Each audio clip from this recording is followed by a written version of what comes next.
வணக்கம் Rudra astro TV நேர்களே.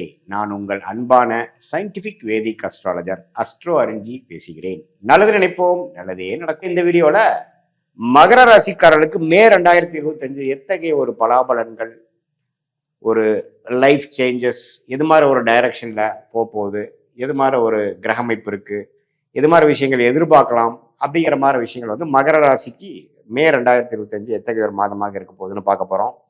அதுக்கு முன்னாடி சேனல் ஃபர்ஸ்ட் டைம் வரவங்க மறக்காம சப்ஸ்கிரைப் பண்ணுங்க. ஸோ தட் தொடர்ந்து நம்மளுடைய வீடியோஸ் எல்லாம் உங்களை வந்து அடையும். இப்போ பார்த்தீங்கன்னா மகர ராசிக்காரருக்கு 7 நாட் சனி முடிந்து விட்டதுங்கிறது எல்லாத்துக்கும் தெரியும். மார்ச் 29 சனி மீனத்துக்கு போய் 7 நாட் சனி முடிந்து விட்டது. அது ஒரு நல்ல விஷயம். வாழ்க்கையோட சேஞ்சஸ்லாம் முடிஞ்சு டிரான்சிஷனரி பீரியட் இஸ் ஓவர்.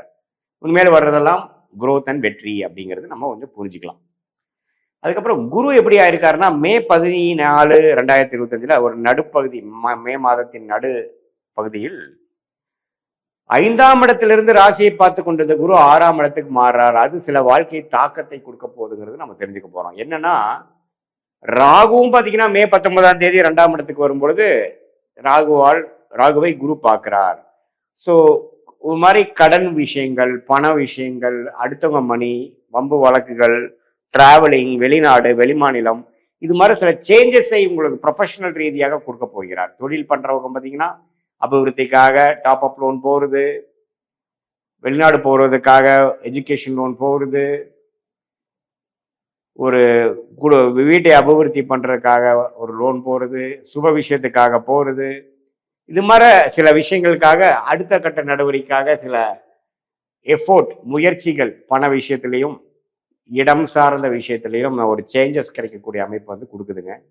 இது என்ன காட்டுதுன்னா அடுத்த கட்ட நடவடிக்கை, அதாவது வாழ்க்கையில செட்டில் ஆகிட்டோம், அடுத்தது நம்ம என்ன பண்ண போறோம், குரோத்துக்கு என்ன பண்ண போறோம் அப்படிங்கிற மாதிரி ஒரு அமைப்பு வந்து கொடுக்கக்கூடிய அமைப்பு. அதே சமயத்தில் ராகு 2ஆம் இடத்துல குரு பார்வை பெறுவது பார்த்தீங்கன்னா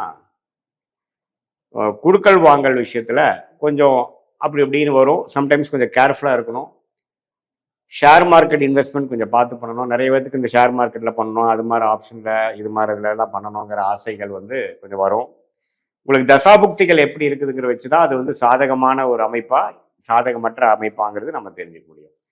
ஸோ இத்தகைய ஒரு கிரக அமைப்பு வந்து ஓரளவுக்கு வாழ்க்கையில் 7 நாட் சனி முடிந்து அடுத்த கட்ட விஷயங்கள், அதாவது வெளிநாடு, வெளிமாநிலம் போகிறது, மாணவர்கள் பார்த்தீங்கன்னா ஹையர் ஸ்டடீஸ்க்காக கொஞ்சம் தள்ளி போகிறது, கல்யாணம் பண்ணிட்டு புருஷ வீட்டுக்கு கொஞ்சம் தூரமா போறது, வேலை தொழில் விஷயத்துக்காக இடம் மாறுறது, டிரான்ஸ்பர் ஆகுறது, கவர்மெண்ட் ஜாப்ல இருக்கிறவங்க டிரான்ஸ்பர் ஆகுறது, இது மாதிரி பல மாற்றங்கள் கொடுக்கக்கூடிய அமைப்புகள் இருக்கு. சீனியர் சிட்டிசனுக்கு பார்த்தீங்கன்னா கொஞ்சம் ஹாஸ்பிட்டல் செலவுகள் வர்றது, கொஞ்சம் இனாமா, அதாவது பூர்வ புண்ணிய உங்களுடைய பூர்வீக சொத்துக்கள் வருவது, உயில் மூலமாக பெனிஃபிட் அடைகிறது, ஒரு இன்வெஸ்ட்மெண்ட் பண்ணி அதில் ஒரு ப்ராஃபிட் வந்து அதனால பணத்தை சில பிரச்சனைகளுக்காக சால்வ் பண்றதுக்காக யூஸ் பண்ணிக்கிறது, விசா கடைசி வெளிநாடு போறது, வெளிநாட்டில் இருக்கிறவங்களே பிஆர் வாங்குறது, சிட்டிசன் ஆகுறது, அது மாதிரி அமைப்புகள்லாம் கொஞ்சம் கொடுக்கக்கூடிய அமைப்புகள் கண்டிப்பாக உண்டு. மாத கிரகமாகிய செவ்வாய் பார்த்தீங்கன்னா 7ஆம் இடத்துல நீச்சமா இருந்து ராசியை பார்க்கிறார். உறவுகள்ல கொஞ்சம் கேர்ஃபுல்லா இருக்கணும். மாதம் முழுவதும் 7ஆம் இடத்துல இருக்கும்போது மனைவியா இருந்தால் கணவன், கணவனா இருந்தால் மனைவி, இவங்களுக்குள்ள கொஞ்சம் கருத்து வேறுபாடுகள் அப்பப்போ வரலாம். பேசுறதுலப்போ கேர்ஃபுல்லா பேசணும். மிஸ்இன்டர்பிரேட் ஆகக்கூடாது, டென்ஷன் ஆகக்கூடாது. அதே சமயத்தில் பங்குதாரர்கள், உங்கள் நண்பர்கள், அது மாதிரி வட்டத்திலையும் கொஞ்சம் கேர்ஃபுல்லாக இருக்கணும். நாம் ஒன்று சொல்ல அவங்க வேற மாதிரி புரிஞ்சிக்கூடாது. அது மாதிரி அமைப்புகள் இருக்கு. சுக்கிரனே பார்த்தீங்கன்னா ராகு சனியால் பாதிக்கப்பட்டிருக்கனால சில பெண்கள் விஷயங்கள், கொஞ்சம் சென்சிட்டிவான விஷயத்துலாம் கொஞ்சம் கேர்ஃபுல்லாக இருக்கணும். மீடியா துறையில் இருக்கிறவங்களாம் ஒன்றுமே கொஞ்சம் கேர்ஃபுல்லாக இருக்கணும். தொழிலில் திடீர்னு ஒரு சில விஷயங்கள், குடும்ப புத்திரஸ்தானாதிபதியே ராகு சனியோட சம்மந்தப்பட்டு குழந்தைகளுக்கு எப்படி இருக்காங்க, அவங்களுக்கு உடம்பு எப்படி இருக்கு, திடீர்னு ஏதோ சில பிரச்சனைகள் வரலாம், கொஞ்சம் கேர்ஃபுல்லா இருக்கணும். அது மாதிரி அமைப்புகளா இருக்கு. காதல் விஷயத்துல கேர்ஃபுல்லா இருக்கணும். கம்யூனிகேட் பண்ற விஷயத்துல கேர்ஃபுல்லா இருக்கணும். அது மாதிரி அமைப்புலாம் கொஞ்சம் இருக்கு.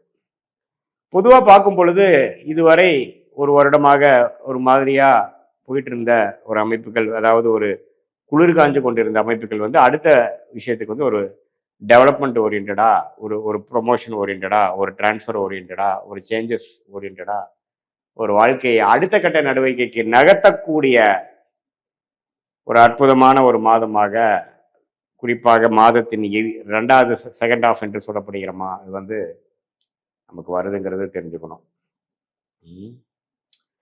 ஸோ இப்போ இப்படி போயிட்டு இருக்கக்கூடிய ஒரு அமைப்பு பார்த்தீங்கன்னா,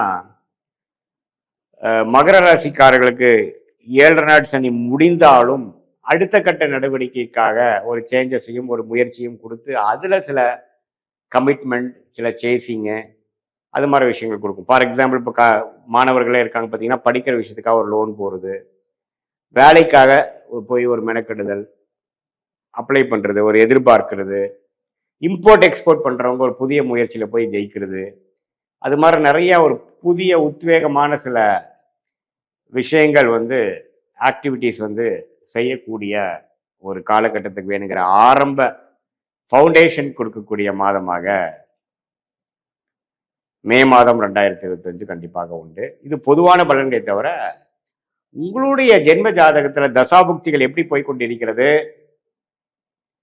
தசநாதன் எப்படி இருக்கிறார், புக்திநாதன் எப்படி இருக்கிறார், நீங்க எந்த லக்னத்துல பிறந்தீங்க, அந்த தசநாதனும் தசையும் புக்தியும் உங்க லக்னத்துக்கு யோகமா இருக்கும் பொழுது நான் சொன்ன அந்த கோச்சார அமைப்புகள் இன்னும் கொஞ்சம் சாதகமாகவும், யோகம் கம்மியாக ஓரளவுக்கு சுமாரான தசைகள் போகும்பொழுது, அவயோக தசைகள் போகும்பொழுது யோகங்கள் கொஞ்சம் கம்மியாகவும் இருக்கக்கூடிய அமைப்பாக நீங்க தெரிஞ்சுக்கணும். இது நம்மளுடைய ஜென்ம ஜாதகத்தை வச்சு துல்லியமா பார்க்கும் பொழுது, ரெண்டையும் ஒப்பிட்டு பார்க்கும் பொழுது உங்களுடைய ஷார்ட் டேர்ம் எப்படி இருக்க போகுது, உங்களை அடுத்து வரக்கூடிய லாங் டேர்ம் எப்படி இருக்க போகுது, எடுத்த எது மாதிரி டைரக்ஷன்ல உங்க வாழ்க்கை திரும்ப போகுது, எது மாதிரி முடிவுகளை எப்போ எடுக்கிறது நல்லது, உங்க வாழ்க்கையில இருக்கக்கூடிய ஜாதகத்துல இருக்கக்கூடிய கர்மா எப்படி காமிக்குது, எது மாதிரி ஒரு டைரக்ஷன்ல போகுதுங்கிறதெல்லாம் நீங்க தெரிந்து அதுக்கு பிரகாரம் நீங்க உங்களுடைய லைஃப் டெசிஷன் அலைன் பண்ணிட்டீங்கன்னா தேவையில்லாத எதிர்நீச்சல், பண விரயங்கள், சமய விரயங்கள்லாம் இல்லாமல் தவிர்த்து வாழ்க்கையில சீக்கிரமா முன்னுக்கு வந்து உங்களுடைய ஃபுல் பொட்டன்ஷியலை ரீச் பண்ண முடியும். இந்த சயின்டிபிக் வேதிக் அஸ்ட்ராலஜி முறையில எந்த விதத்திலும் மிகைப்படுத்தாமல் உள்ளது உள்ளவாறு பரிகாரங்கள் அது மாதிரி மூட நம்பிக்கையில போகாமல் பார்க்க முடியுங்கிறது நான் வந்து உங்களுக்கு சொல்லிக்கிறேன் இந்த வீடியோ மூலமா. இது பொதுவான பலன்கள்ங்கிறது நீங்க தெரிந்து கொள்ள வேண்டும். மீண்டும் மற்றொரு காணொளியில் சந்திப்போம். நன்றி, வணக்கம்.